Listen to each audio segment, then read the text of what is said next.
وعلى آله وأصحابه ومن والاه. We begin our second session on the leadership lessons from the life of Muhammadur Rasoolullah sallallahu alayhi wa sallam. And we begin with sending salat and salam on Rasulullah sallallahu alayhi wa sallam, because it is his right that when his name is mentioned before the believers, that they send salat and salam on him. Inna Allah wa malaikatahu yusalluna ala nabi ya ayyuhalladhina amanu sallu alayhi wa sallimu taslima. Allahumma salli ala Sayyidina Muhammadin wa ala ali Muhammad kama sallayta ala Ibrahim wa ala ali Ibrahim innaka Hamidun Majid. Allahumma barik ala Muhammadin wa ala ali Muhammad kama barakta ala Ibrahim wa ala ali Ibrahim innaka Hamidun Majid. Just as a quick recap, we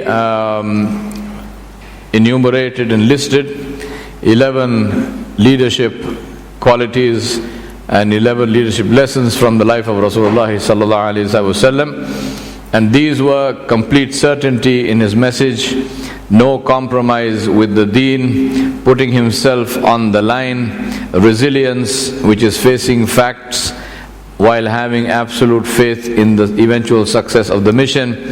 The goal comes first before personal preferences. Sixth was living his message. Seventh, taking risk. Eighth, sacrificing short term for long term. 9, magnanimity and forgiveness. 10, transiting from person-led to process-driven. And 11, succession planning and leadership development. So these were the key lessons from the life of Rasulullah sallallahu alaihi wasallam for anyone who wants to be a leader or who wants to lead. And out of these lessons, yesterday we did 3. One is complete certainty in the message, in his message, complete certainty in the message. Number 2 is no compromise with the message, with the deen. And 3 is putting himself on the line. And when we were talking about putting himself on the line, we talked about obviously something that comes with it, which is personal courage, because without courage you obviously cannot put yourself on the line with regard to your message. Jazakumullah khair. Today we will look at the 4th of these leadership qualities, which is resilience. Now, resilience is something that consists of 2 things: facing the brutal facts while having absolute faith in eventual success. I'm saying brutal facts because the question of resilience comes only when there is difficulty. And the tendency of most people when they are in difficulty is to try to interpret the facts in ways which seem to be favorable. So they do one of 2 things. Either they play the game with themselves and say that things are not really as bad as they seem. That's one mental game we play. We say things are not really as bad as they seem. Number 2 is the game that we play where we say that somehow somebody will come and rescue us from this. The entire Hindu theology and the entire Hindu concept of avatars came out of the second part. That God will come in a human form and rescue me from this case. The reality is God does not come in any form. Allah subhanahu wa ta'ala has shown us the way to it, but if you want to fool yourself, it's a different matter. But the whole issue of why the avatar? Because people feel so helpless or they are unwilling to do anything for themselves that they say, no, but God will come. And He will come in this form or that form and He will save us from this particular situation. So, 2 things. One is that when people are in difficult situations, they play the game and they say, well, things are not really as bad as this. Actually, things are better. And the second one is that they play this game that somebody will come from somewhere and rescue. Now, the reason they play these 2 games, because both of these games reinforce one very negative thing, and that negative thing is it reinforces or justifies your own unwillingness to take action. Because if things are not really so bad, well, I can relax some more. I mean, things are not really so bad. When they become bad, then I will do something. We play this game in our minds, right? Things are not really so bad, so I can do something. Now this can be done at a personal level, also at the level of the community. For example, if somebody says that, look at your life, how is your life going? What are you doing with regard to your life? How is it that you are living like this? And we say, well, yeah, I will change, but after all, I am young. Things are not so bad. You say, no, but death can come, and death can come at any time, but internally, well, it won't come to me. It can come at any time to everybody else, but for me, I still have time. At the level of the group or the community or the ummah, the game we play is that things about the Muslims are not really so bad. It's okay, there is something happening here, something happening in Syria, something happening in Iraq, something happening in Palestine, something happening in Afghanistan, and so on and so forth, but things are not so bad. Why? Because then I need not do anything. So this is how it reinforces this negative inaction that we do. And the second one is somebody else will come and rescue. So if someone else is going to come and rescue, then what's the point of me doing anything? I need not do anything. Someone else will come and rescue. Now there is a lot of research that has been done with the inmates of concentration camps during the Second World War and so on. People who were in concentration camps, and many of them spent several years in some pretty bad conditions. And there's a lot of research done in that area. And the thing they found in this research is that people who expected to be rescued perished. They died. People who imagined that things were not really as bad as they were also perished. The people who survived that concentration camp and the people who actually made it to the end were people who did these two things. Number one, they refused to fool themselves. They faced the facts. No matter how bad the facts were, they faced the fact. This is the situation. We are not fooling ourselves. Things are not less bad than this. Things are actually so bad. And the second thing is, they owned up this thing and they said, well, no one is going to come and rescue us from this situation. We have to do something ourselves. So facing facts consists of these two parts. The second part of that equation which I made for you is the issue of having absolute faith in eventual success. Now that's a very important one, because if facts are so bad, then the tendency is to despair. And we say things are so bad, nothing can be done, so lie down and die. Now that again is something which is obviously very bad and very detrimental, and obviously doesn't change anything. So losing hope, and of course theologically we know in Islam, losing hope in the mercy of Allah subhanahu wa ta'ala, losing hope in help from Allah subhanahu wa ta'ala is kufr. So we do not lose hope from Allah subhanahu wa ta'ala. We do not commit suicide, we do not do anything negative like that, because we have faith in Allah subhanahu wa ta'ala, and we know eventually that Islam has to succeed. Eventually all oppression perishes. If you read history, there is no instance of any oppressor who oppressed forever. They all come to an end, every single one of them. They enjoy his life for a while, but in the end, oppression always perishes. So therefore, we know that this is something which happens, and therefore we look forward to that happening even today. So, eventual faith in eventual success. Now, I'm saying these are two paradoxical things, because on the one hand, if you face facts about failure without any attempt at disguising them, then the chances are that you will fall into despair.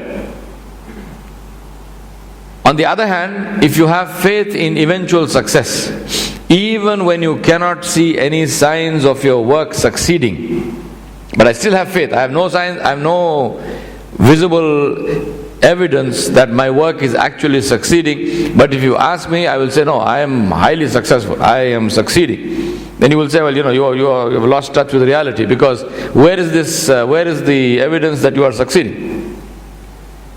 Right? So on the one hand, if you fall into this trap of saying that that you're facing facts, you can fall into despair. On the other hand, if you look at the other side and you have this faith, apparently unreasonable faith, apparently faith without any evidence that you will eventually succeed, then you are probably living in some fairyland without any touch with reality. So these are two opposites. Yet we know from research, and we know from the evidence of that research, that people who succeed are people who can actually live with these two paradoxical things simultaneously in their mind.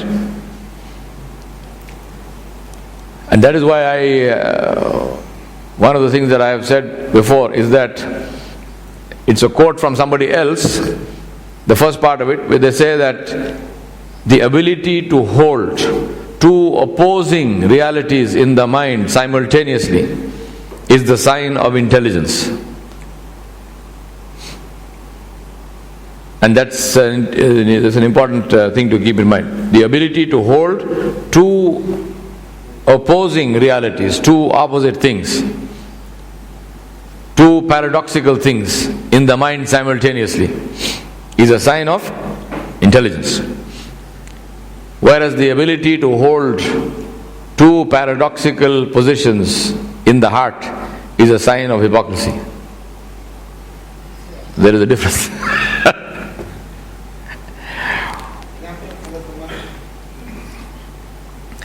So resilience is the most reliable sign of success.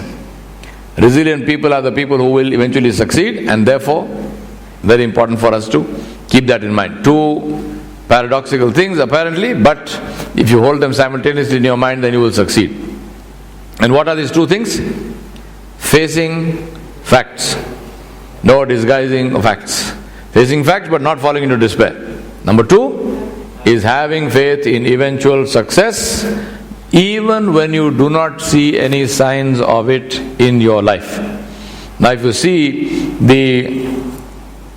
the life of Rasulullah sallallahu alaihi wasallam, as I mentioned yesterday, in the 13 years of the Meccan period, there is no sign of eventual success.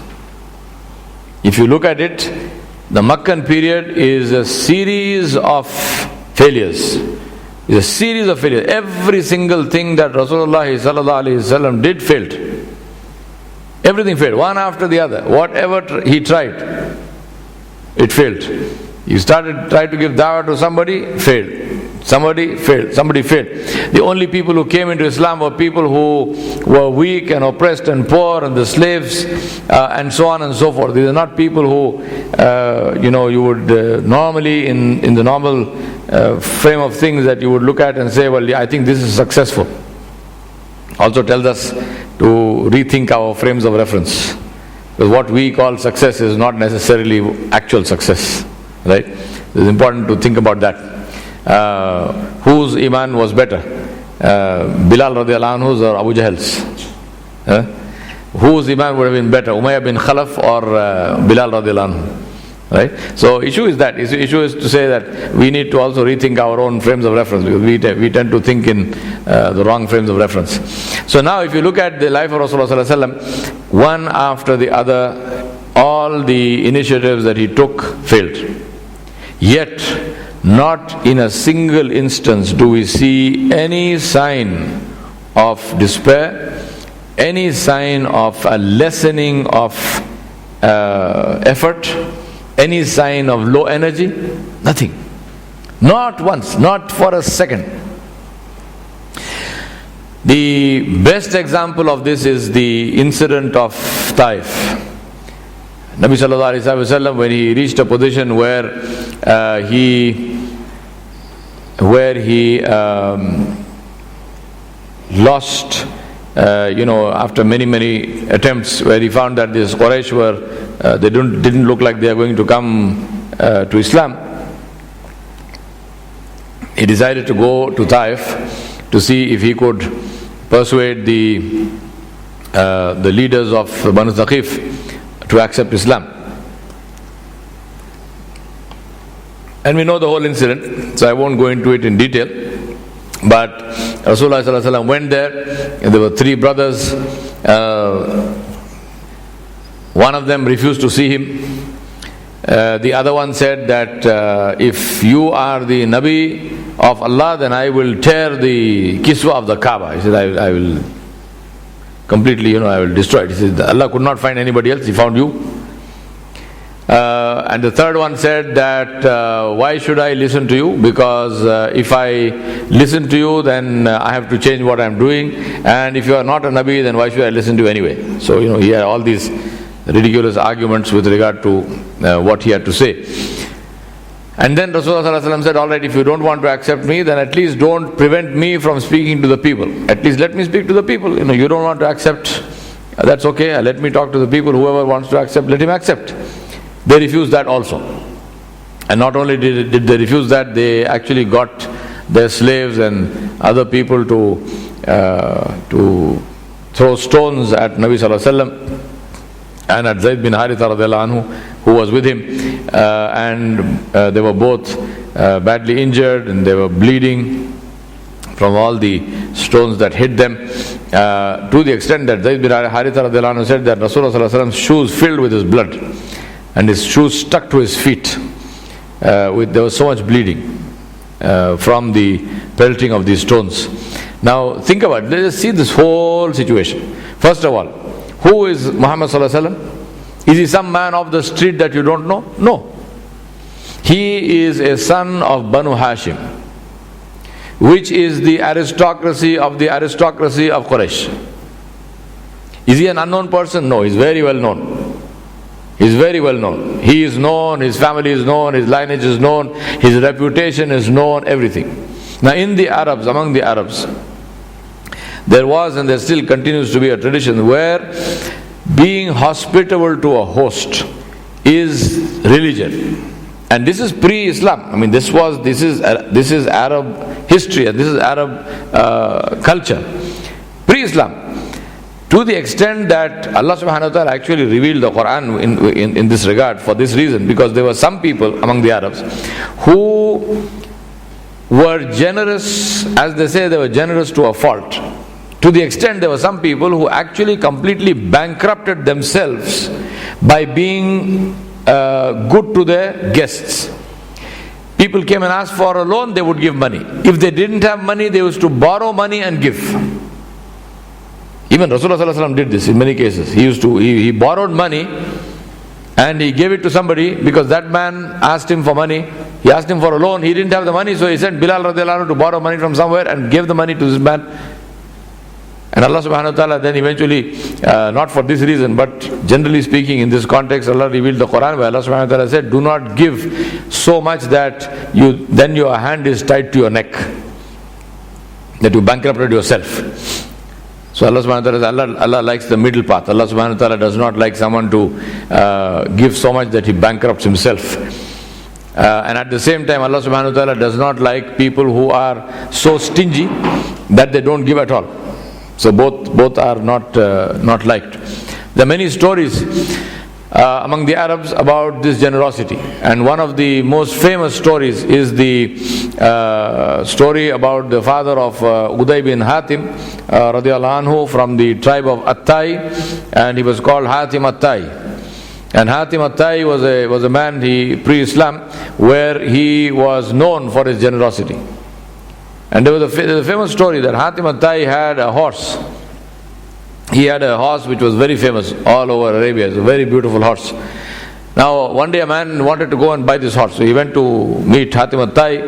And again, the tradition of the Arabs that if a guest comes, then you invite him to your house, he stays with you, and in Islam it is incumbent upon you that if a person comes, a Muslim comes and says, I need your hospitality, then you entertain him for 3 days at least.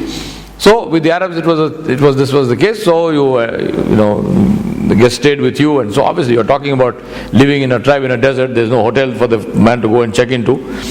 So this man came and he stayed with Hatim al-Tai, and again it is against tradition, it's against culture, that a person comes and immediately asks him, yes, what can I do for you? This is all Western culture. I mean, even in our culture this is not there. You don't say, what can I do for you? You feed the guest and you be hospitable to him and so on and so forth, and as and when he feels comfortable to say what he came for, he will tell you. And if he doesn't tell you, he doesn't tell you. Right? But in our Western thinking and our Western ways of doing business, all of this is a waste of time. So we don't say, from the minute he hits the chair, you say, alright, so what can I do for you? So, but that's not the culture. So anyway, this man came and he stayed with Hatim al-Tai, and he stayed for 2 or 3 days, and at the end of 3 days he said, I have come to you with a request, for a favor. So Hatim al-Tai said, please, anything you want, whatever you like.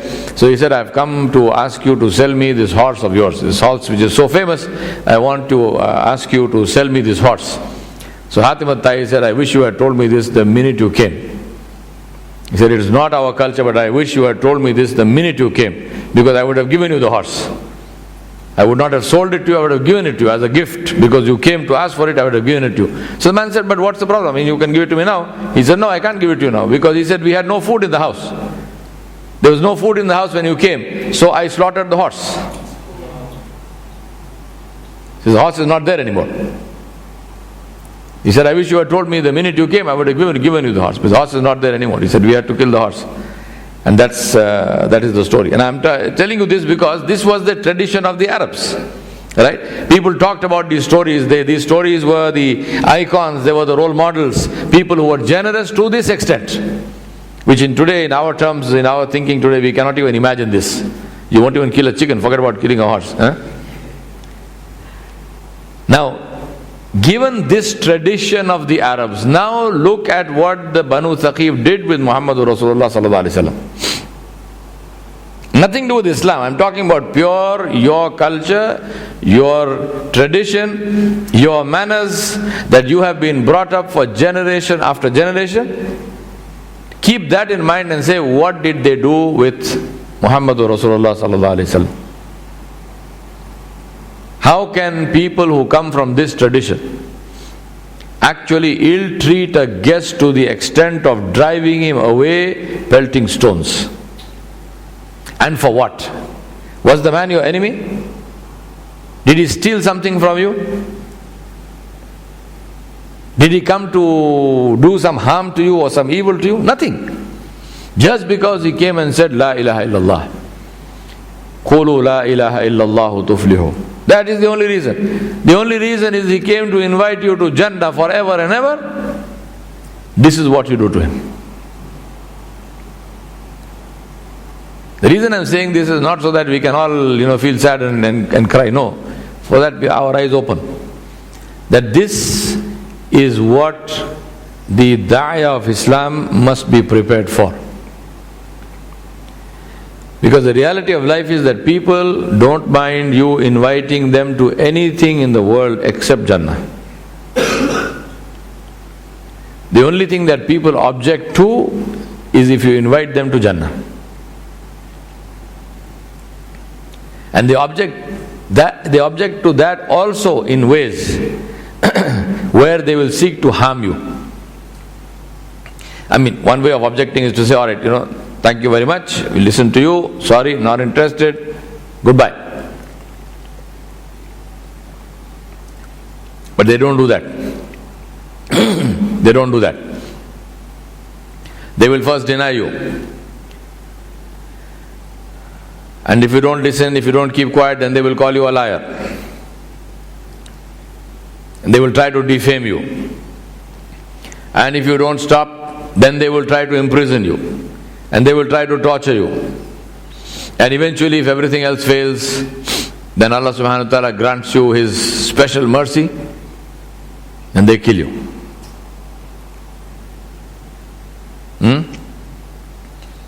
And the beauty of the Quran, Allah subhanahu wa ta'ala described this whole series in the Quran. The whole series in the Quran. Allah subhanahu wa ta'ala described this entire series in the Quran of what happens step by step by step. So mentally we need to be prepared for this. And that is exactly what Rasulullah sallallahu alaihi wasallam did with regard to Taif, and that's what happened to him. That's why we're dwelling on this for a while, to understand that people will go against their own stated beliefs and their own stated positions only and only because the person who is talking about only because the person is talking about Islam. Now, after having been beaten and after having been tortured, Nabi sallallahu alaihi wasallam came, and he and Zayd bin Haritha radhiyallahu anhu, they took refuge in a orchard which also had some vineyards in it, had some grape gardens in it. And this belonged to two brothers of the Quraysh. They were not Muslim, but they were two brothers of Quraysh. And when Rasulullah sallallahu alaihi wasallam and Zayd bin Haritha entered the garden, they recognized them. And they were at a distance. They saw them coming in.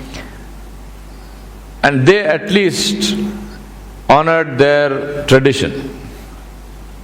And they had a Christian slave who was the gardener. So they sent him and they said, give him some water or whatever. If you need something, so give it to him. So this man came, and he came and he brought some grapes and he brought some water for Nabi sallallahu alaihi wasallam and Zayd bin Haritha radhiyallahu anhu. And Rasulullah sallallahu alaihi wasallam asked him, "Where are you from?" He said, "I am from the city of Nineveh."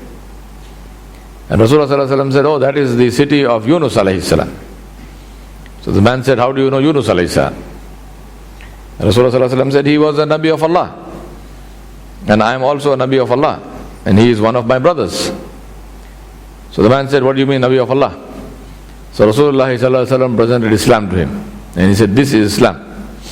Ashhadu an la ilaha illallah wahdahu la sharika lahu wa ashhadu anna Muhammadan abduhu wa rasuluh." And the man accepted Islam. And he became Muslim. Because he said only a Nabi can recognize another Nabi. And when you told me the story of Yunus alayhi salam, he said, "This is not a story that is known here." And he accepted Islam. And when he went back to those brothers, they said, "See, this is the corruption. This is what we were afraid of." The minute he talks to somebody, they leave their religion. And they told this man, they said, "Your religion was better than his. Why did you accept his religion?" He said, "No, I accepted his religion because I know that he is speaking the truth." Allah subhanahu wa ta'ala guides who he wants. And then the famous story of the dua of Nabi sallallahu alayhi wa sallam. Rasulullah sallallahu alayhi wa sallam fell in sujood, and he made this famous dua. He made this famous dua. And see this dua, because this dua is a beautiful illustration of resilience. Beautiful illustration of resilience. Beautiful illustration of facing the brutal facts. Not imagining that things are better than they are. Not pretending that things are not as bad as they are. It's a beautiful dua where Rasulullah sallallahu alaihi wasallam also takes ownership and holds himself accountable for the results. He's not blaming somebody else. He's not blaming somebody else. And also this dua is a clear indicator of the fact that Rasulullah sallallahu alaihi wasallam, his focus is on his eventual goal, and that goal, inshallah, he believes completely and totally that eventually he will succeed. And when does he have this faith? I mean, today it's easy to say, yes, of course, Islam is successful. But when did he say these things? When did he have this faith? When everything around him failed to the extent that now he has actually been physically assaulted and beaten and is bleeding. The Quraysh never actually physically assaulted him. I mean, in Makkah, even though there were incidents where somebody threw the intestines of a camel on his head when he was in sujood, na'udhu billah, and various things, but people didn't actually beat him up or they didn't actually stone him and things like this. They did not do to him in Makkah. They did that to his followers. I mean, many of the Sahaba were killed and so on. But Nabi Sallallahu Alaihi Wasallam himself, physically, they did not actually physically assault him in Makkah. But in Taif, they did that. They actually physically assaulted him in Taif. And Wallahu Alam, maybe this was Allah Subhanahu Wa Ta'ala's reason that Taif actually was conquered. And the women and children of Taif were sold into slavery. Allah Subhanahu Wa Ta'ala never allowed the people of Taif to accept Islam and come into Islam in a peaceful manner. But even when they came, like I mentioned yesterday, even when the delegation from Taif came to Rasulullah, they brought conditions and they said that we will accept Islam and we will pray, but we will not pray zakat. So then he rejected them. Now if they had accepted Islam, then there would be no battle of Hunain,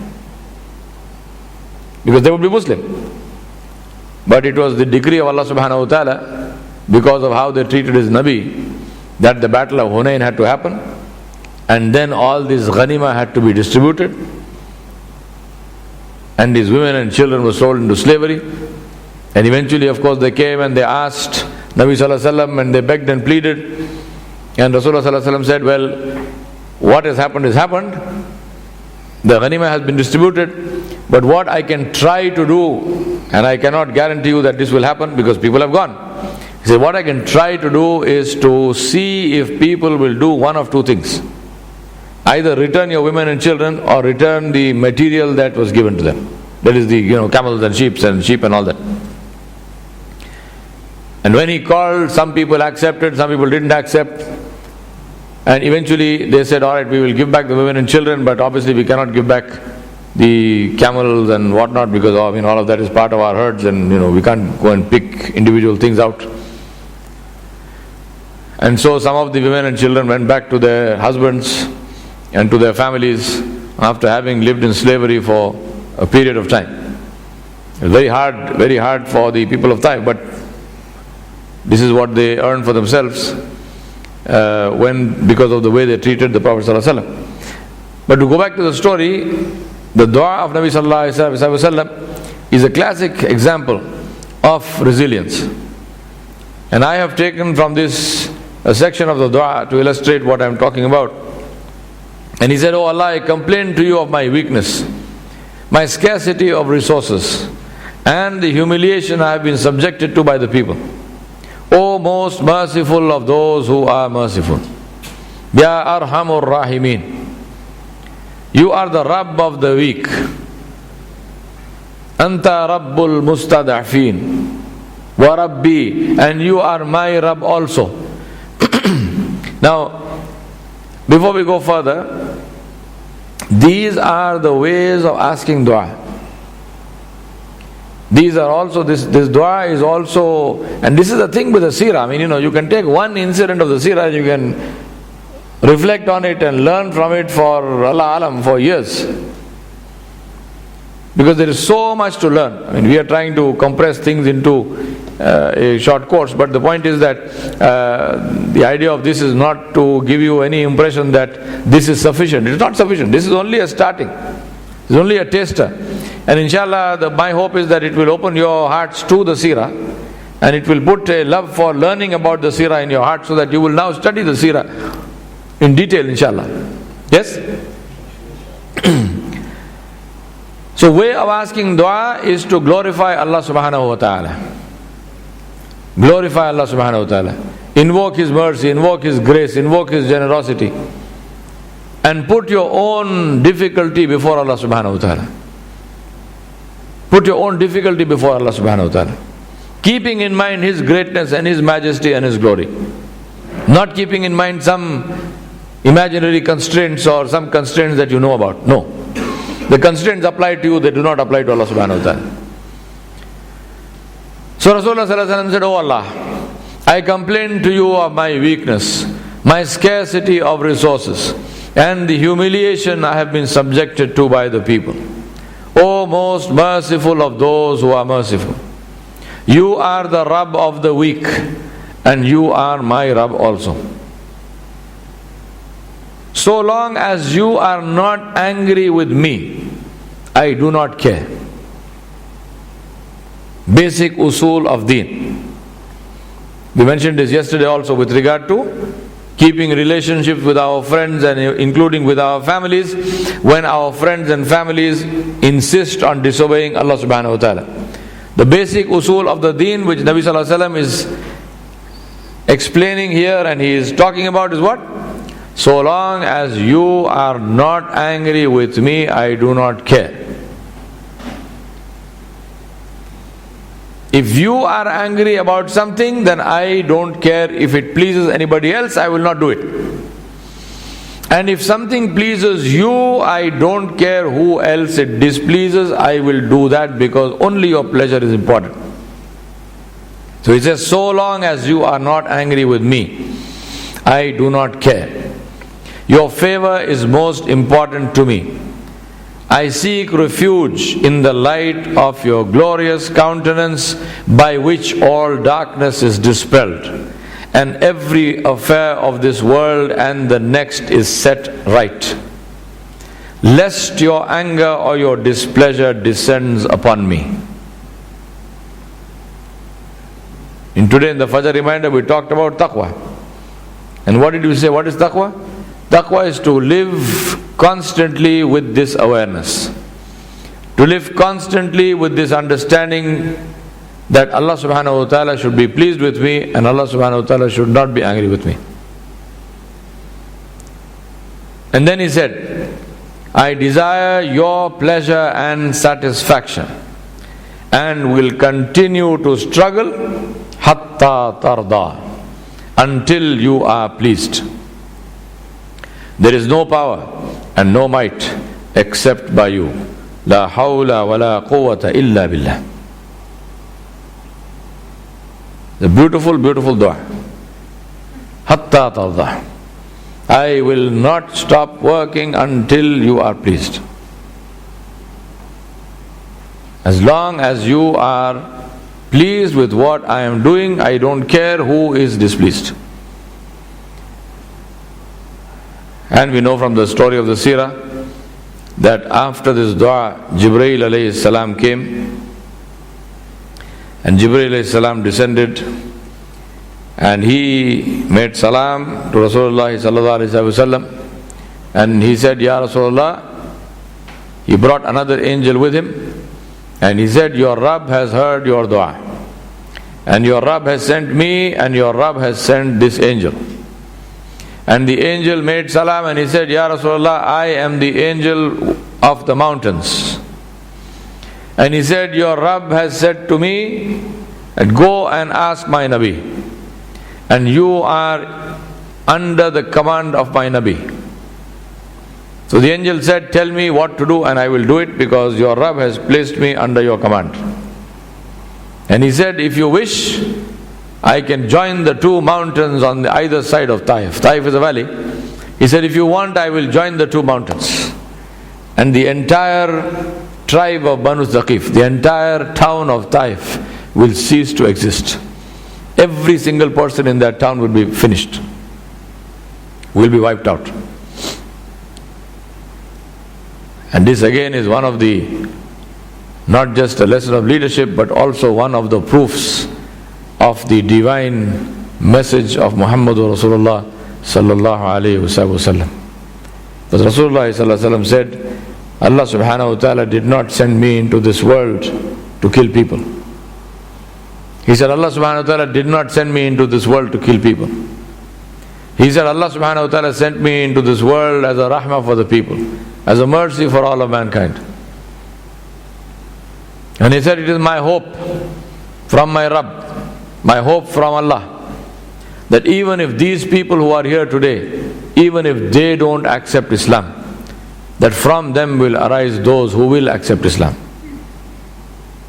And there were many Sahaba who came from the Banu Thaqif, from the town Taif.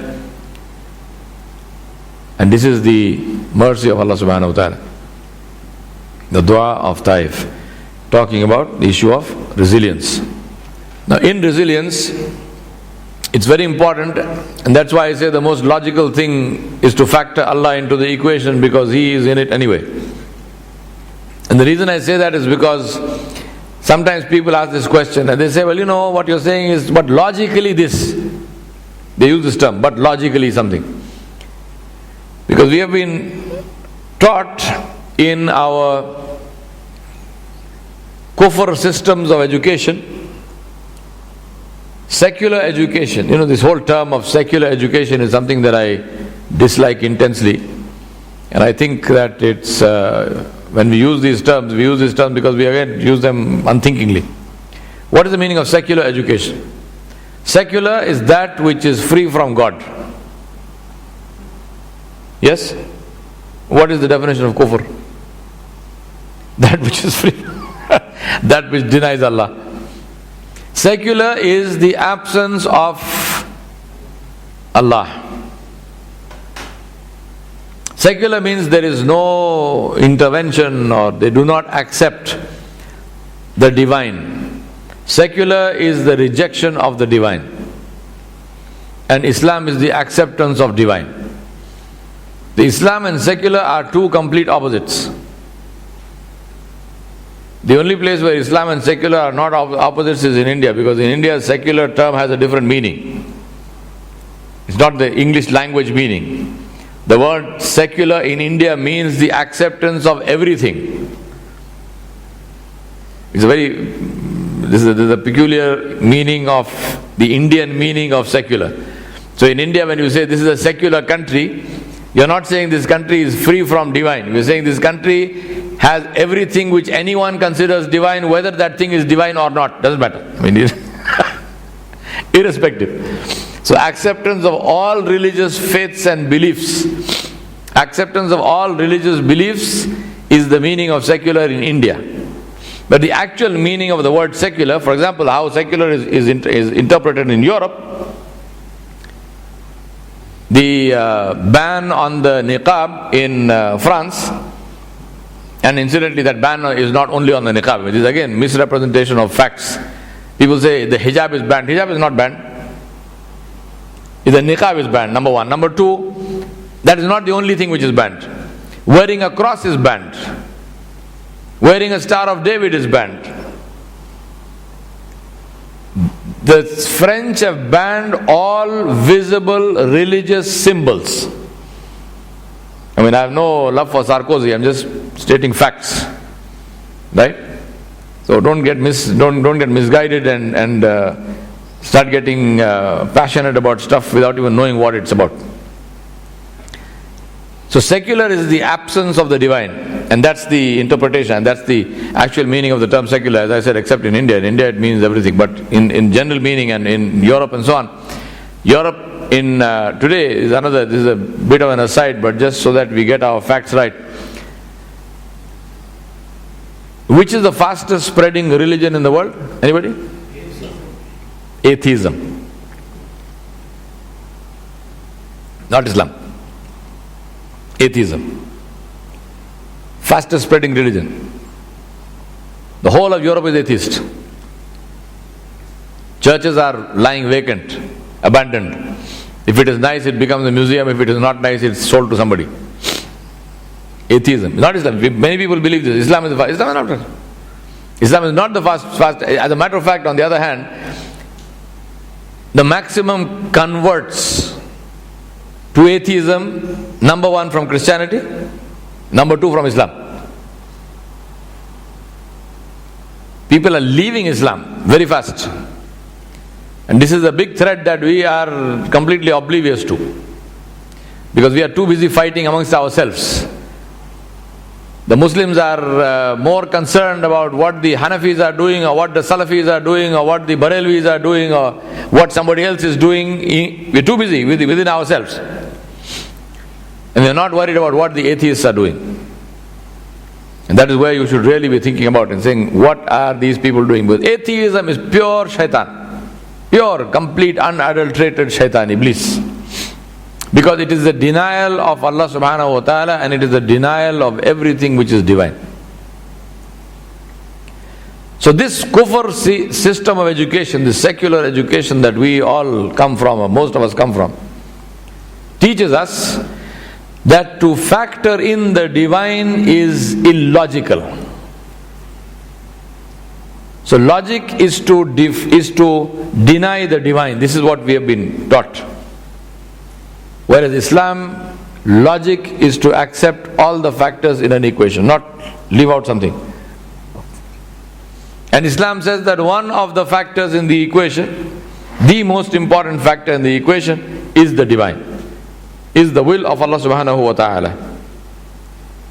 So there is nothing illogical about thinking about the pleasure of Allah, nothing illogical about invoking the power and glory and majesty of Allah, nothing illogical about relying on Allah subhanahu wa ta'ala. That is in fact the most logical thing to do. If somebody is saying logically and he is denying Allah, then he is the one who is being illogical, not you. And when we are talking about resilience, this is a very important thing to remember. Because only if you rely on Allah subhanahu wa ta'ala, only if you rely on the knowledge that Allah subhanahu wa ta'ala knows what is happening, that Allah subhanahu wa ta'ala can do something about what is happening, that if I ask for the help of Allah, the help of Allah will come.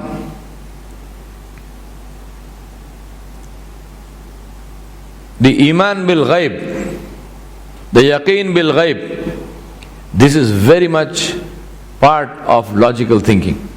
And that's why I say the most logical thing is to factor Allah into the equation. This is what I will do. Many times, there was a recent discussion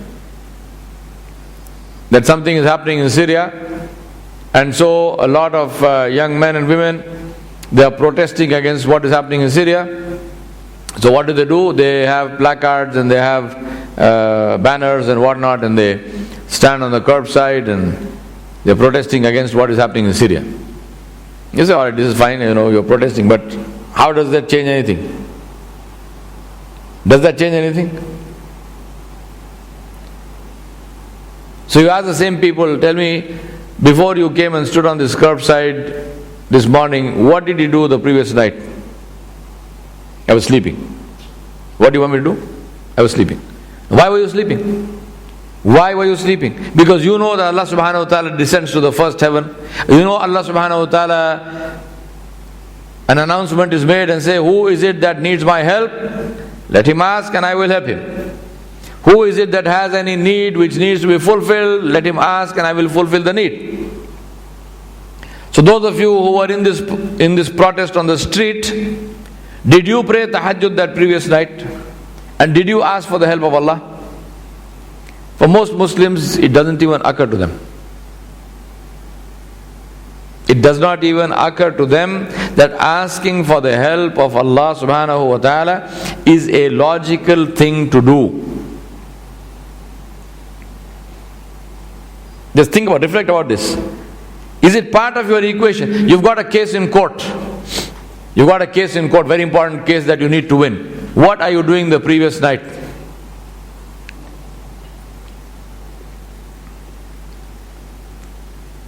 You will read the books of the case, you will look at all your arguments on, all of which you should do, no doubt about that.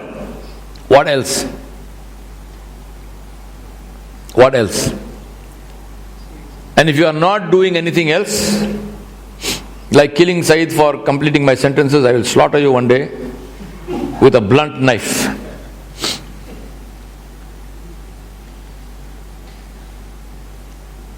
So if you are not standing in front of Allah subhanahu wa ta'ala and asking for the help of Allah subhanahu wa ta'ala, then my question to you is, why not? Why not? I'm not saying the person not praying tahajjud is a kafir or something, no. Alhamdulillah, he's a good Muslim, mashallah, he would pray Salatul Fajr in the masjid. But somewhere this most powerful tool that we have lost touch with it. Because our connection with Allah subhanahu wa ta'ala is weak or it is cut. So even worship has become a ritual that we need to fulfill. Salatul Fajr, yes, I have to pray and I will go into the masjid and pray Salatul Fajr, alhamdulillah. It so also happens after that I go for a walk, so it's convenient, I'm leaving my house anyway, so I leave my house 20 minutes earlier, so I also get Salatul Fajr. I'm not saying anything about your niyah for Fajr, but anyway. We need to bring this into ourselves. Asking Allah subhanahu wa ta'ala must be the most logical, the most normal thing that we ever do. Put this into your children from the beginning. Must be the most logical thing. For everything, ask Allah. Every single thing. You want to buy a car, which car should I buy? You do your research. Which car has what, and so on and so forth. What is the price, compare it and what not. And then what? Ask Allah. Ask Allah. Ya Allah, which car do you want me to drive?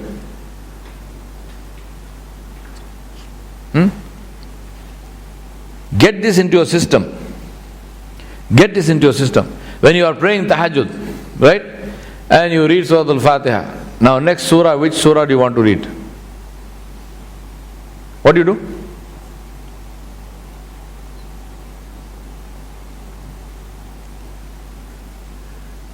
What does logic tell you? Logic tells you what is the point in asking Allah when I am not a hafiz of the Quran. If I say I ask Allah and Allah subhanahu wa ta'ala puts in my heart Surah Al-Baqarah, but I do not know Surah Al-Baqarah, so how will I recite it? This is logic, no? But you know what the heart tells you? The heart tells you that if Allah wants me to recite Surah Al-Baqarah, Allah will give me Surah Al-Baqarah, then Allah will give me Surah Al-Baqarah then, and I will recite the whole surah, even though I did not know the surah. Because it is not my kalam that I am reciting, it is His kalam. And if He wants to hear that kalam in my voice, then He will give that kalam to me.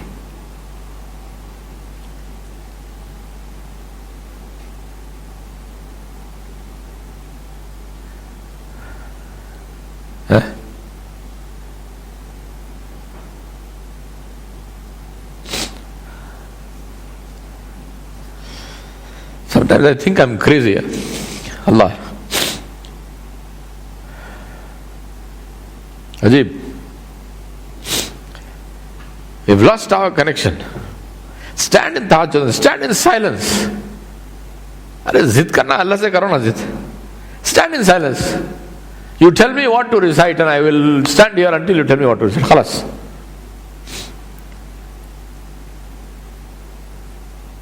And if you get nothing in your heart, stand there until you hear the adhan for Fajr. Then you say Qul Huwallahu Ahad, then you finish your salah and you go for Salatul Fajr.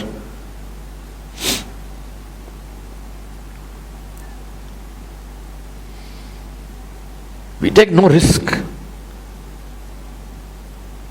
We take no risk. Taking risk is a sign of faith. Taking risk is a sign of faith.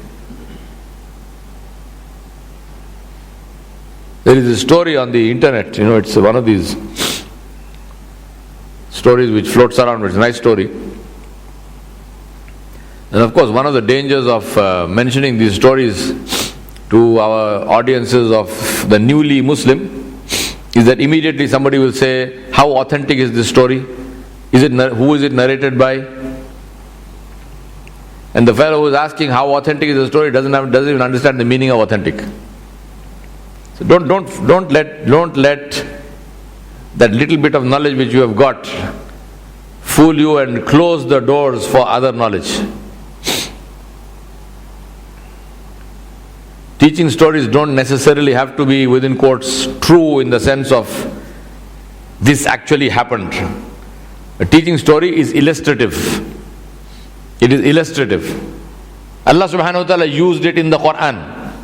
لو أنزلنا هذا القرآن على جبل لرأيته خاشعا متصدعا من خشية الله. And then what did Allah say? Did Allah say actually send the Quran on a mountain and the mountain crumbled? Did Allah say this? No. تلك الأمثال نضربها للناس لعلهم يتفكرون. We give examples to people. So is Allah subhanahu wa ta'ala lying? Na'udhu billah. Little knowledge, confuses and creates complications. So this teaching story is a lovely story. The story is about this mountaineer, this mountain climber who decided to climb a mountain, and he wanted to do it on his own so that he could say that I did it on my own, I did it without the help of anybody. So he started climbing. As he was going up and up and up, the weather changed and it was getting close to evening, but he wanted to complete his climb, so he kept on climbing until it became pitch dark and it was bad weather, heavy wind and so on, and suddenly he slipped and fell. As pitch dark, he slipped and fell. And as he is falling, his whole life is going up in front of his eyes. And he knows he's dead. I mean, there's no way that he's falling from the top of the mountain. There's no way that he's going to live. But as he's falling, suddenly he comes up with a jerk. His rope snagged on something and he is now hanging in midair. He hasn't hit the ground, so he's alive. And he's swinging in midair from his rope. So the man does what anyone does. What do? They scream for help. Oh God, help me.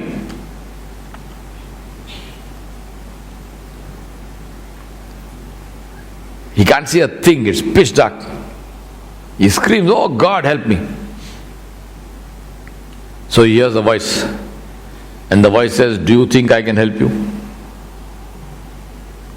He says, of course, only you can help me. Who can help me now? I mean, this is absolutely, only you can help me. Please help me, save me.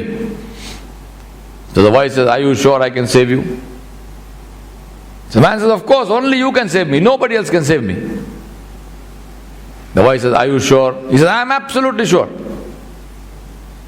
So the voice says, then cut the rope.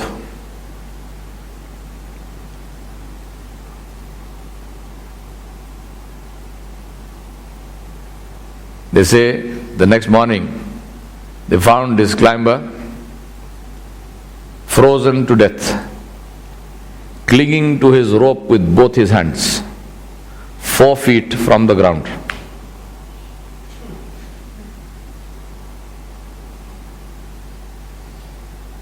Ajib, huh?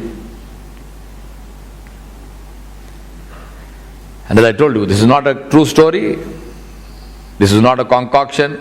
This is not haram to tell this story. It is haram to cling to that rope. Allah Kareem. So if you want the help of Allah subhanahu wa ta'ala, cut the rope of the dunya. Cut the rope of the dunya. We are not saying leave the dunya. We are saying cut the rope of your mental reliance on the dunya. That this dunya can help me, these people can help me, that this money will help me, or this power will help me, or this government will help me. La hawla wa la quwwata illa billah. These are ropes. These ropes are the ropes which bind you. They don't help you, they bind you. Free yourself, cut all these ropes and say only Allah subhanahu wa ta'ala can help me. La hawla wa la quwwata illa billah.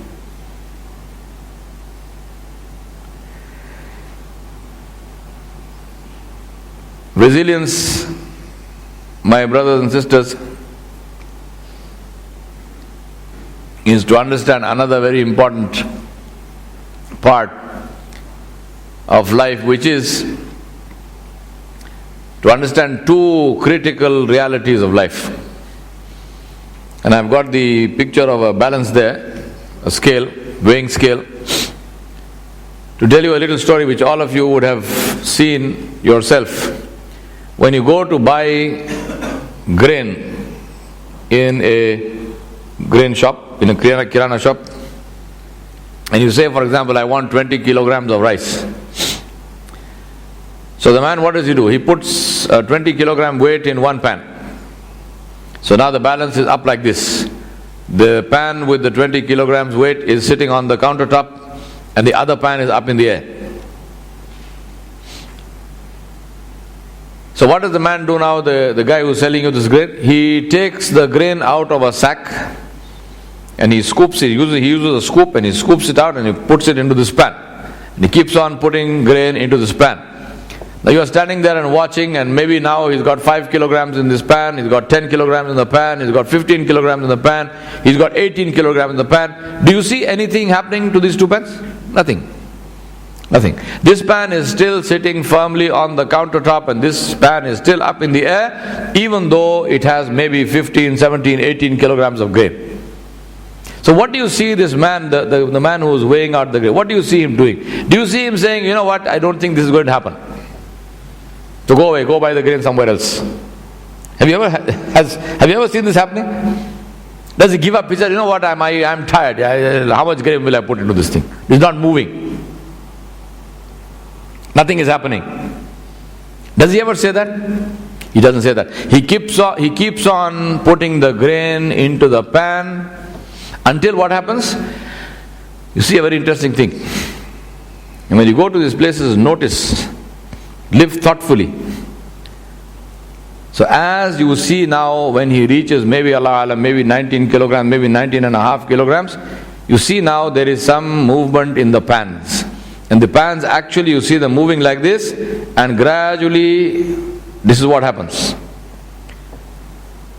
And at that time you see another interesting thing. The man does not use the scoop anymore, he uses his hand. So he takes the grain in his hand and he releases a few grains at a time. And the pans are level, and as he is releasing a few grains at a time, you find now the pan of 20 kilograms is up in the air and the pan with the grain is now lower. Now you know, when I saw this whole scene, I learned two very important lessons of life. Buying grain. The first lesson of life I learned was that until 19.8 nothing will happen. And the second lesson of life I learned was that at 20 kilograms the pan will tip. Both are equally true.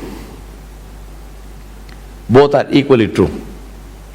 So if you are doing something in your life, if you are engaged in a great goal, and you find that nothing is happening, what should you tell yourself? Alhamdulillah. Nothing is supposed to happen. So why are you surprised that nothing is happening? Nothing is supposed to happen. We haven't reached 20 kilograms yet. Simple. We are still at 10, 15, whatever, right? So nothing is supposed to happen. Why are you surprised? Why are you surprised? Why are you discouraged? How do you give up? Have you ever seen a man weighing grain? Have you ever seen him giving up? If he gives up, what will you do? You will have a laugh of your life. You say, you're crazy. What do you mean nothing is happening? You will have a laugh of your life. Right? You say, this man is nuts. What is it? How does he stop weighing? I'm not saying don't examine your strategy. I'm not saying don't look at what you are doing and how you are doing it. I'm saying look at all of that, but don't give up. Do not give up. Because until 19.8, nothing is supposed to happen. That is the law of nature. That is the fact. That is one of those things which doesn't change. And at the same time, the other one is equally true. Without doubt. At 20 kilograms, the pan will tip. Both are equally true. Both are equally true. That's why they say, in many cases, the one who wins the race is not the one who ran the fastest. It's the one who stayed there the longest. He just remained in the race until everyone fell off. So even though he was not the fastest, it's like the Kenyans in the marathons. I mean, a Kenyan can run forever. Morning, whole night, whole morning, whole night, and he'll just run. There's no stopping. So like that. Abu Bakr changes nationalities wherever it suits him. When the moment I say Kenyan, he's smiling. If I say Yemeni, he'll also smile. If I say Saudi, he'll also smile. He changes nationalities. I don't know, nowadays if I say Indian also, maybe he'll smile. Allah Allah. Hyderabadi, he'll smile. Alhamdulillah. Last slide and then we'll take a break. So what to do? Number one, be goal focused. Don't get distracted. Don't get distracted. Everything else, your friends and this and that. No. My goal is my goal. Whatever is that goal, stay goal focused. Be goal focused, stay goal focused. Don't get distracted. Number one. Number two, take one step at a time. Nobody builds the Eiffel Tower on the first instance. Nobody builds St. Paul's Cathedral on the first instance. You build a chicken house or you build a doll's house or something, right? So, one step at a time. Number three, be structured and consistent. Structure is very important. A lot of people, highly talented and so on and so forth, but they never achieve anything because there is no structure in their lives. There's this great enthusiasm 1 minute and the next minute it's gone out of the window somewhere. What is the meaning of structure? Structure is to create a timetable. Somebody asked, I think it was Alistair MacLean or somebody, one of the big writers, very prolific writer. They asked him, they said, what is the secret of writing? And he answered very beautifully. He said, the secret of writing is to write. That's all. The secret of writing is to write.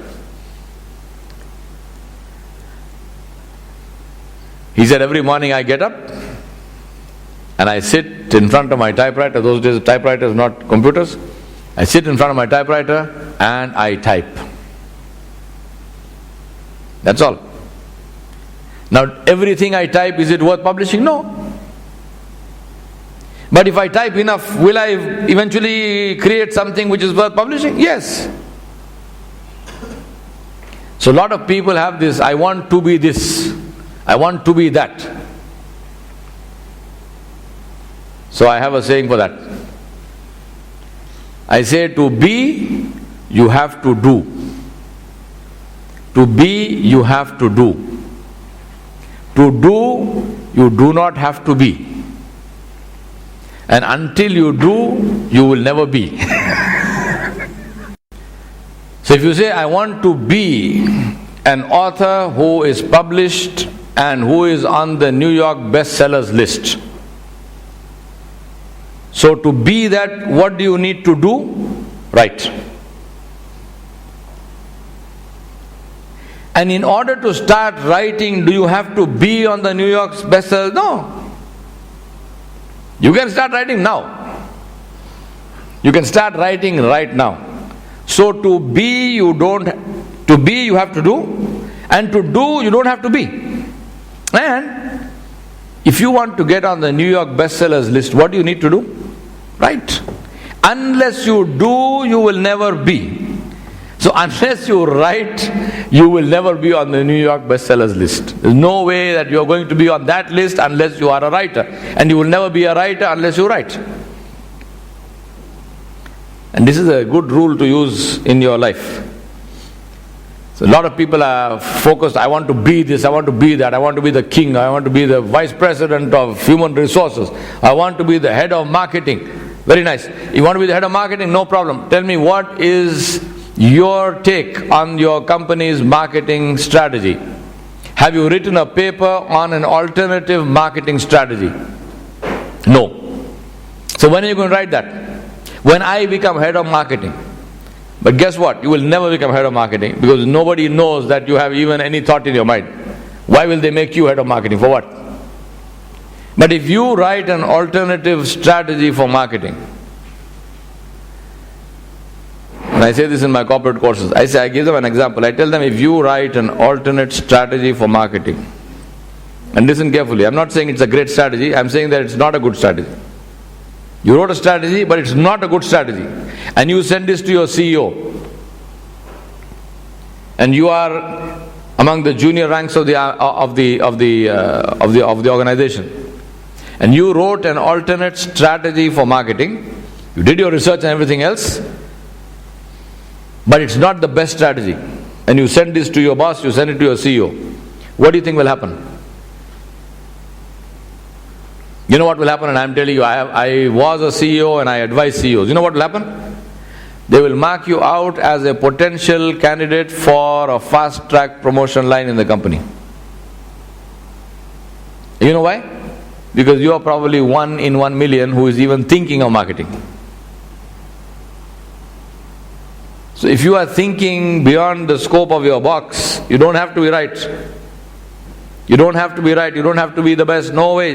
Just doing that differentiates you. You stand out from the rest. And all CEOs are looking for people with potential, and you just demonstrated that you have potential. Because tell me, how many people in your company do you think are sending alternate strategies of marketing to the CEO? Not even one. Not even one. So if you do that, what do you think will happen? Immediately you stand out. Even if you have written something which is not so great, doesn't matter. The fact that you wrote itself makes a difference. And that will happen if you are consistent and structured. Last 2 points, do not be discouraged by the short term. Why? Because until 19.8, nothing is supposed to happen. So don't be discouraged by the short term. And keep focused on the long term. Why? Because at 20, the balance will tip. Stay focused on the long term. And that's why final point, be prepared to change the method. No method is sacred. Many times organizations and movements go down the drain because people are married to the method. And they say, this is our way. Your way means what? Means nothing. The goal is important. And to achieve the goal, if the method needs to be changed, the method should be changed. Ideology plus methodology plus tools. Ideology and methodology can remain the same. The tool must change from time to time. If the tool is not changing, that ideology and methodology won't work. Even though you have the best ideology in the world. And the classic example today of Islam. Islam and Muslims globally are on a track that is leading to failure. They have failed. Muslims globally are not successful. Why? Because we don't want to reinvent the tools. We've got the best ideology in the world. But we do not want to take the trouble to present that ideology to the world in a way which makes sense to the world. And that's why we are sitting with the best ideology in the world, and it's not benefiting anyone, including ourselves.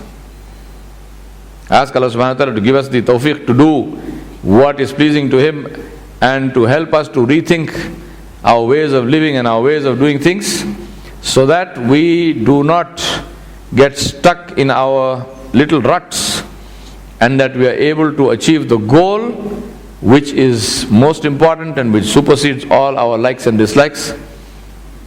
And we ask Allah subhanahu wa ta'ala to be pleased with us. We'll take a break and come back after 15 minutes. Wa sallallahu ala nabiyil kareem wa alihi wa sahbihi ajmain bi rahmatika ya arhamar rahimin.